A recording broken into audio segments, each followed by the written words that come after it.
The crystal chandeliers of the Golden Heron cast a fragmented, shimmering light across the pristine white tablecloths, creating an atmosphere that was designed to intimidate as much as it was to welcome.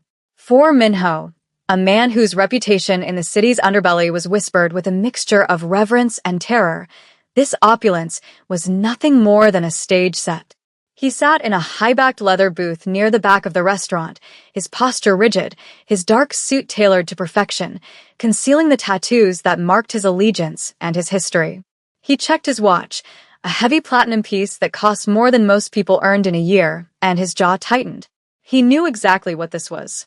His lieutenants, a group of ambitious young men who mistook cruelty for strength, had organized this lunch under the guise of expanding social horizons, but Minho knew the truth. It was a test, a prank, a way to see if the stoic boss would crack when presented with a situation they deemed humiliating. They were watching from the bar area, their laughter barely suppressed behind crystal tumblers of whiskey, waiting for the woman they had selected to walk through the doors. They expected him to be angry, to storm out, or perhaps to mock the date to maintain his hard-edged persona. Minho took a sip of water, his eyes scanning the entrance. He had spent a lifetime reading people, predicting their movements before they made them, and he was tired. He was tired of the posturing, tired of the violence, and tired of the shallow loyalty of men who only followed him out of fear. He expected a woman who was perhaps loud, or someone they had paid to be obnoxious, someone designed to clash with the refined atmosphere of the French restaurant. The heavy oak doors swung open, and the hush that fell over the front of the house was palpable. It wasn't the silence of awe that usually accompanied a celebrity. It was the judgmental silence of the elite assessing an outsider. Standing there, clutching a modest purse with white-knuckled tension, was Jasmine. She was not the caricature his men had likely promised. She was a slightly plus-sized African-American woman, wearing a simple, beige dress that fell to her knees. It was a dress bought from a department store rack, sensible and neat, but it looked like burlap next to the silk and satin of the other patrons.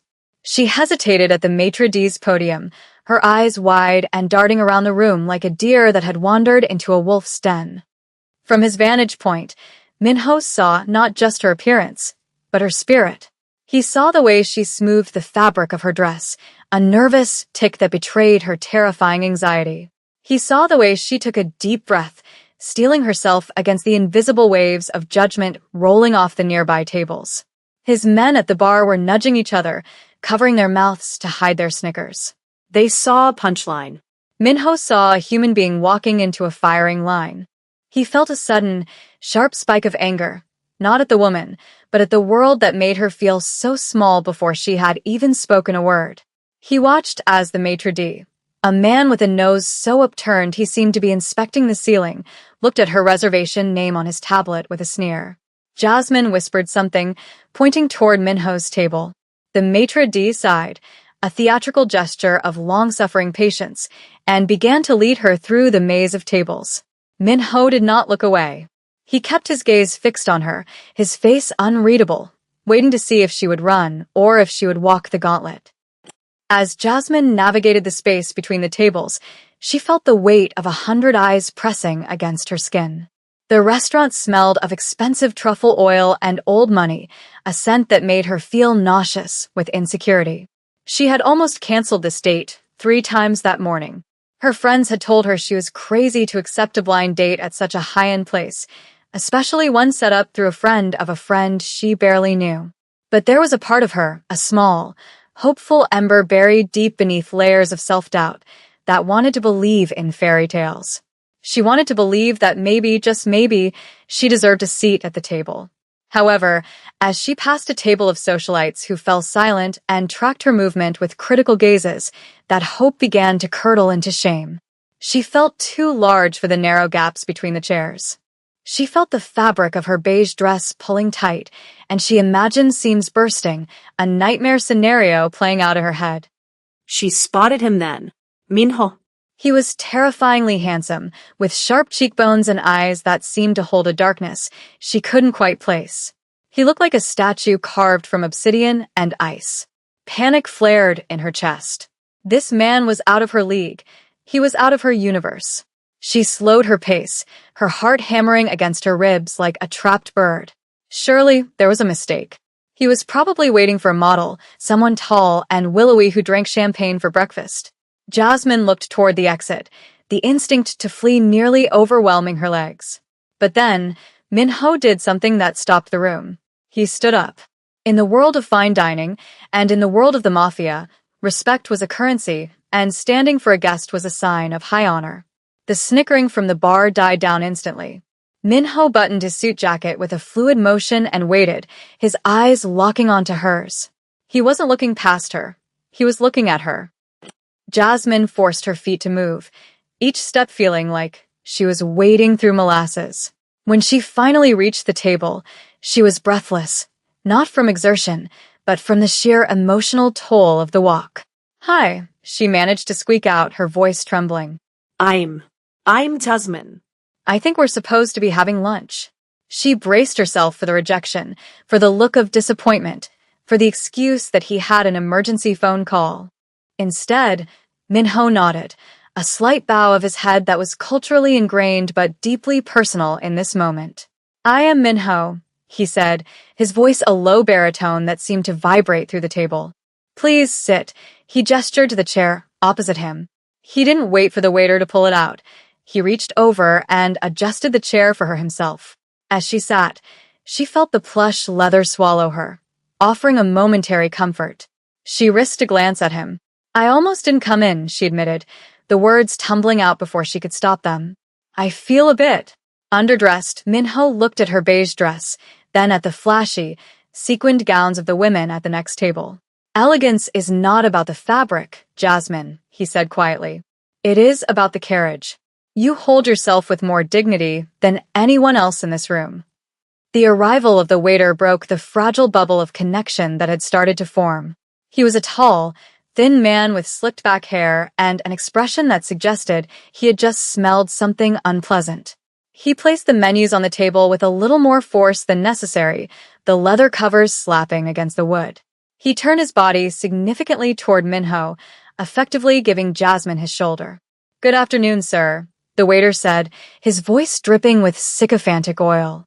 "May I start you off with the wine list? We have an excellent vintage Pinot Noir that just arrived." He completely ignored Jasmine, treating her as if she were an empty chair.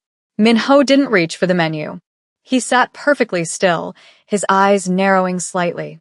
"My guest," Minho said, his voice dropping an octave, becoming dangerously quiet, "has not been greeted." The waiter blinked, flustered, and turned halfway toward Jasmine, offering a tight, fake smile that didn't reach his eyes. Yes. "And for the lady." Jasmine felt the heat rising in her cheeks. She picked up the menu, trying to hide behind it. The prices were astronomical. A simple appetizer cost more than her weekly grocery budget. She scanned the list, her eyes blurring. I'll just have the garden salad, please," she whispered, trying to make herself as small and inexpensive as possible. The waiter let out a short, sharp breath, a scoff disguised as a cough. "A sensible choice," the waiter said, his tone dripping with condescension. "Perhaps with the dressing on the side? To keep it light." The implication hung in the air, heavy and toxic. He was mocking her weight, openly and cruelly, under the guise of service. Jasmine's grip on the menu tightened, her knuckles turning ashen. She wanted to disappear. She wanted the floor to open up and swallow her whole. She looked down at her lap, blinking back the tears that were threatening to spill. "No," Minho said. The word cracked like a whip. The waiter froze. Minho slowly closed his menu and placed it on the table. "She will not have the salad. And she will not have the dressing on the side." He leaned forward, his dark eyes boring into the waiter's soul. "We will have the chef's tasting menu. The full 7 courses. With the wine pairing," the waiter stammered. "Sir, that is a very substantial amount of food." Minho's hand moved on the table, a subtle twitch that his enemies knew meant violence was imminent, though here it was restrained civility. "Are you implying my guest cannot enjoy a meal? Or are you implying that your kitchen is incapable of serving us?" The waiter went pale. "No, sir. Of course not, sir." Minho held the waiter's gaze, his silence far more terrifying than any shout. "Bring the wine list," Minho commanded, dismissing the man with a wave of his hand. As the waiter scurried away, his arrogance punctured by fear, the atmosphere at the table shifted. Jasmine let out a breath she felt she had been holding for 20 years. She looked at Minho, really looked at him, searching for the mockery she was used to finding in men's eyes. She found none. Instead, she found a strange, mirrored weariness. "You didn't have to do that," she said softly, her hands unclenching from the napkin. "I'm used to it. People like him. They just see what they want to see." Minho reached for his water glass, the crystal catching the ambient light. "That is exactly why I had to do it," he replied. "Disrespect flourishes in the dark. When you shine a light on it, it withers." He paused, looking at the scars on his knuckles, remnants of a life she couldn't possibly imagine. "Besides," he added, his voice softening, "I suspect you have fought enough battles alone. Tonight, you do not have to." The arrival of the first course brought with it a sensory shift that seemed to insulate them from the rest of the restaurant. The plates were works of art, delicate arrangements of scallop and foam that looked too beautiful to destroy with a fork. Jasmine hesitated, her insecurity flaring again as she looked at the array of silverware flanking her plate. She felt the familiar prickle of panic, the fear of using the wrong fork and confirming everyone's bias that she didn't belong. Minho, sensing her hesitation without looking up, picked up the outermost fork. He didn't make a show of it. He simply began to eat, signaling the correct path without a word of instruction. Jasmine followed his lead, the first bite melting on her tongue, a burst of flavor that was startlingly intense. As the meal progressed, the tension in her shoulders began to dissolve. They spoke, tentatively at first, about safe subjects: the weather, the city, the food. But the artificiality of small talk quickly eroded under the weight of the genuine curiosity they felt for one another. Jasmine found herself talking about her job as a pediatric nurse, about the children who didn't care what she looked like, only that her hands were gentle and her voice was kind. She spoke of the exhaustion of caring, of the emotional toll of holding space for others' pain while often having no one to hold hers. Minho listened with an intensity that was disarming. He was a man who was used to people talking at him, pleading, bargaining, lying, but rarely did anyone talk to him with such unvarnished honesty. He found himself sharing fragments of his own truth, carefully edited but emotionally resonant. He spoke of the burden of expectation, of being born into a life where weakness was a death sentence. "I am surrounded by people," Minho said, tracing the rim of his wine glass, "yet I have never felt more isolated than when I am in a room full of my friends." He glanced toward the bar, where his lieutenants were still watching, though their laughter had died down, replaced by confused whispering. They couldn't understand why their boss was engaging so deeply with the woman they had meant to be a punchline. "We are both judged for our exteriors," Minho continued, his eyes returning to Jasmine. "They see you and assume you are weak or undisciplined. They see me and assume I am a monster or a king. Neither of them bothers to check if there is a person breathing underneath." Jasmine felt a lump form in her throat. It was the first time a man had ever equated his struggle with hers, validating her pain rather than dismissing it. "It's heavy armor to wear," she whispered. "It gets so heavy," Minho nodded slowly. Yes. "But tonight, perhaps we can set it down." The spell of the evening was fragile, held together by the thin thread of their growing connection, and it was about to be shattered. From the bar area, Dae-young, the ringleader of the prank and Minho's second-in-command, watched with growing irritation. The joke was supposed to be over by now. Minho was supposed to have made an excuse and left, or, at the very least, he should be sitting there in stony silence, enduring the humiliation. Instead, he looked engaged. He looked Human. This did not sit well with Dae-young, whose entire worldview relied on the hierarchy of dominance and superficial power. He downed the last of his whiskey, the amber liquid fueling his bravado, and slammed the glass onto the bar. "He's losing it," Dae-young muttered to the others. "He's actually entertaining her. It's embarrassing." He adjusted his silk tie, smoothed back his hair, and decided to intervene. He would force the issue. He would remind Minho of who he was and, more importantly, remind Jasmine of who she wasn't. Dae-young strode across the dining room floor, his gait arrogant and claiming space. The sound of his heavy footsteps approached their table like a gathering storm. Jasmine felt the shift in energy before she saw him. Minho's face, which had been open and relaxed, suddenly hardened into a mask of granite. Dae-young stopped right at the edge of their table, looming over Jasmine, ignoring her presence entirely to address Minho. "Boss," Dae-young said, his voice loud enough to carry to the surrounding tables. "We were getting worried. The boys, and I thought you might need an extraction," he laughed, a harsh, barking sound. "We didn't realize you were running a charity event tonight." The cruelty of the words hung in the air, suspended in the silence of the restaurant. Jasmine froze, her fork halfway to her mouth. The blood drained from her face, leaving her ashen. The word charity echoed in her mind, confirming her worst fears, that this wasn't a date, it was a setup, a joke. She looked at Minho, her eyes wide with betrayal and humiliation, waiting for him to laugh, to join in, to reveal that he had been part of it all along. Minho did not look at Dae-young. He carefully placed his silverware on the plate, aligning them with precision. "Dae-young," Minho said, his voice terrifyingly calm. "You are interrupting my dinner." Dae-young, emboldened by the audience of the restaurant and his own drunken confidence, didn't back down. He leaned in closer, a smirk playing on his lips. "Come on, Minho. Look at this. It's a gag, right? You can't seriously be sitting here with this." He gestured vaguely at Jasmine, a gesture of dismissal that reduced her to an object, an eyesore. "We set this up for a laugh, to see if you'd actually go through with it. Don't tell me you're actually enjoying the company of the whale."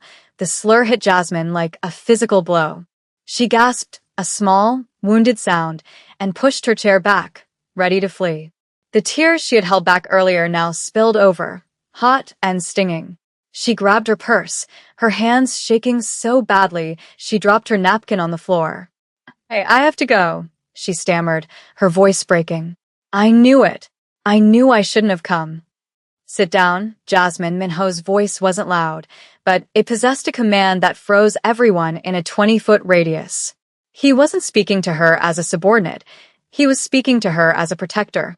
He stood up then, rising slowly, unfolding his height until he towered over Dae-young. The restaurant had gone deathly silent. Even the kitchen staff had paused, peering through the service window. Minho turned his body to face his lieutenant, his eyes burning with a cold, white-hot fury that Dae-young had never seen before.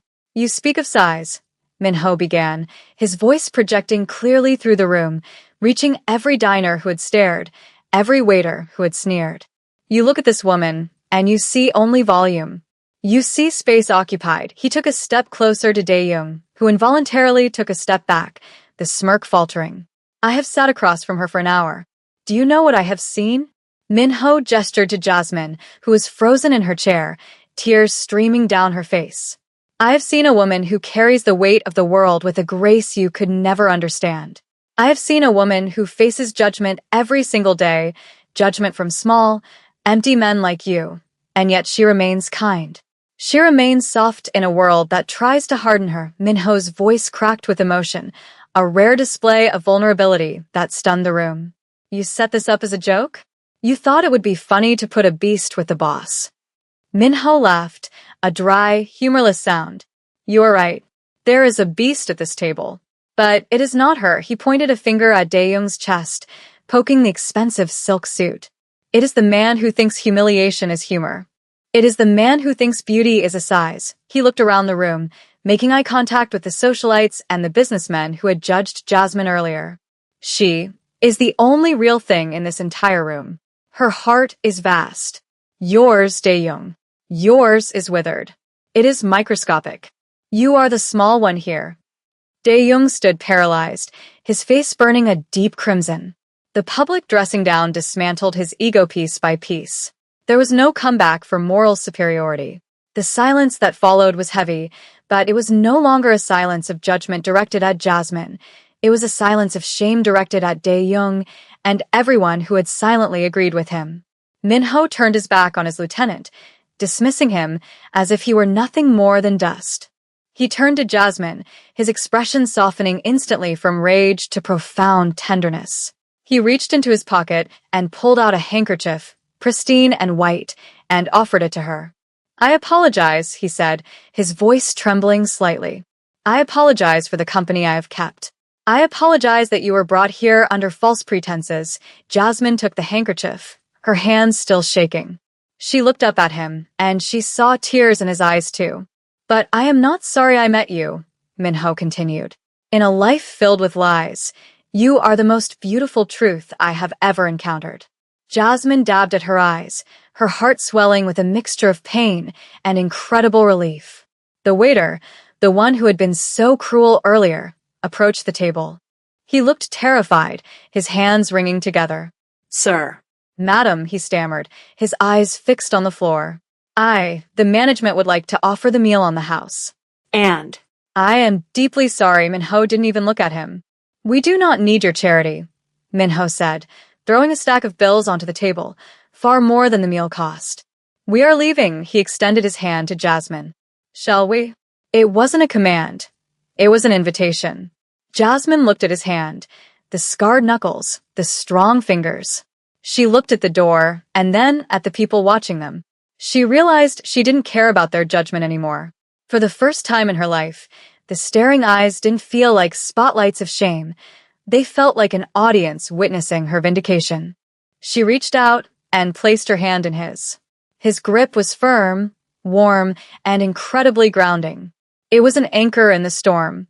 As she stood up, she didn't smooth her dress. She didn't hunch her shoulders. She stood at her full height, lifting her chin. Together, they walked through the restaurant, navigating the maze of tables not as intruders, but as royalty leaving a court that was unworthy of them. The silence stretched out, unbroken by even the clink of silverware.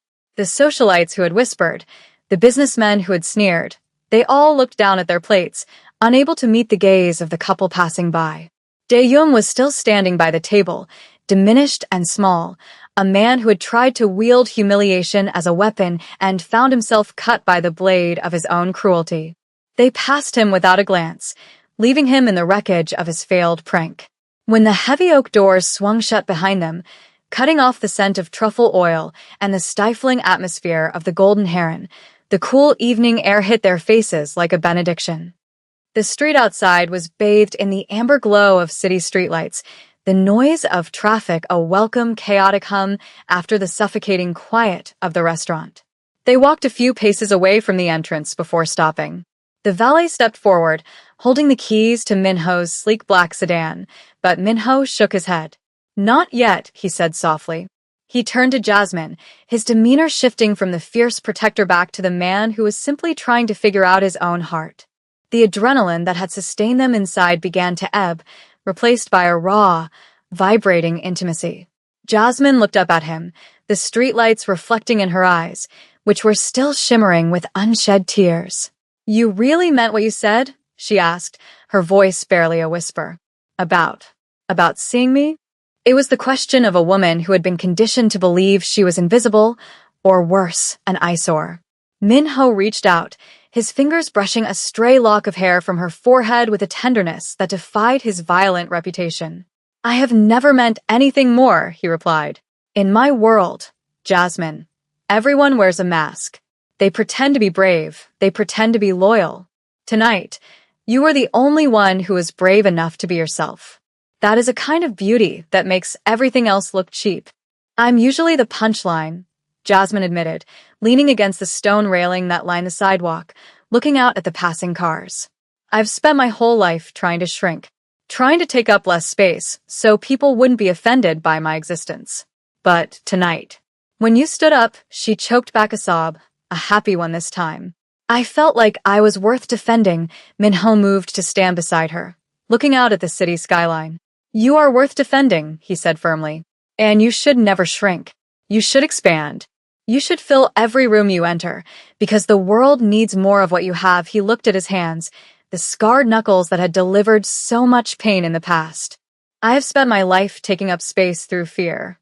I make people small so I can feel big. Tonight, for the first time, I wanted to be big for the right reason. To protect something precious, he turned to her, a small, crooked smile touching his lips. And I am still hungry. That foam and scallop. It was not enough. Jasmine laughed, a genuine, bell-like sound that seemed to cleanse the air between them. "I'm starving," she confessed. "I was too nervous to eat all day." Minho offered his arm, a gentlemanly gesture that felt entirely natural now. "I know a place," he said. "It is not 5 stars. There are no chandeliers. But the grandmother who runs it makes a kimchi stew that will heal your soul." Jasmine took his arm, feeling the solid muscle beneath the expensive suit fabric. "That sounds perfect," she said. They began to walk down the city street, away from the district of high-end pretension and toward the vibrant, beating heart of the city. As they walked, the distance between them closed. They weren't just a mafia boss and a nurse anymore. They were two souls who had found a strange, unexpected refuge in each other. Minho asked her about her work, about the kids she helped, listening with a rapt attention that made Jasmine feel like the most interesting person in the world. In turn, she asked him about his tattoos, not with judgment, but with curiosity about the stories they told. They ended up at a small, open-air tent stall tucked into an alleyway, steam rising from large metal pots into the night air. The plastic stools were wobbly, and the lighting came from a single bare bulb, but to Jasmine, it felt like a palace. The old woman running the stall scolded Minho for being too thin and ladled out massive bowls of spicy, red stew, ignoring his suit and treating him like a wayward grandson. Jasmine watched him eat, stripped of the pretense, stripped of the need to be the terrifying boss. He was just a man enjoying a hot meal. She realized then that the beast the world saw was just a costume he wore for survival, much like the beige dress was hers. They sat there for hours, long after the bowls were empty, talking about everything and nothing. Jasmine told him about her dream of opening a clinic for underprivileged kids. Minho told her about his secret love for classical music, a passion he hid from his men because it wasn't tough. As the night deepened and the city noises quieted, a comfortable silence settled over them. It wasn't the awkward silence of the blind date's beginning, nor the tense silence of the confrontation. It was the companionable silence of two people who no longer needed to hide. Minho looked at Jasmine, the harsh fluorescent light of the stall softening her features. He realized that the prank his men had pulled, the cruel joke intended to mock him, had backfired in the most magnificent way. They had tried to anchor him with a weight, but instead, they had given him a balloon. They had given him a way out of the darkness he had been drowning in. "They thought they were punishing me," Minho said quietly, breaking the silence. "They thought that by sitting me next to you, they would lower my status." He reached across the small, sticky table and took her hand again. "They didn't realize they were giving me a gift. They were giving me the chance to see what real strength looks like." Jasmine squeezed his hand back. "And they thought they were humiliating me," she whispered. "They thought I would run away and cry. But instead, I found someone who sees me." She looked into his dark eyes, seeing the vulnerability he kept hidden from the world. "I think," she said slowly, "that maybe we saved each other tonight." Minho nodded, his expression solemn. "I think you are right." He stood up, dropping a generous amount of cash on the table for the old woman, who bowed profusely. "Come," he said. "Let me take you home. Properly this time. No running." They walked back toward the main street, the city asleep around them. The night had started with cruelty and judgment, fueled by the superficial standards of a society obsessed with appearances. It had been designed to break a woman for her size and a man for his pride. But as they walked side by side, their shadows merging into one under the streetlights, it was clear that the night had ended in victory. They had found something rare in the wreckage of that dinner. They had found the truth that beauty isn't found in the cut of a dress or the number on a scale, nor is strength found in the fear you inspire in others. True beauty is the courage to be vulnerable, and true strength is the willingness to stand up for dignity, even when the whole room is laughing. As Minho opened the car door for Jasmine, he didn't care about what his lieutenants would say the next morning. He didn't care about the whispers in the underworld. He knew that he had found something real, something solid, in a world of smoke and mirrors. And as Jasmine slid into the seat, she didn't worry about whether she fit. She knew, with a certainty that settled deep in her bones, that she belonged exactly where she was. The blind date was over, but their story, a story of unexpected kindness and the redemption of two lonely hearts, was just beginning.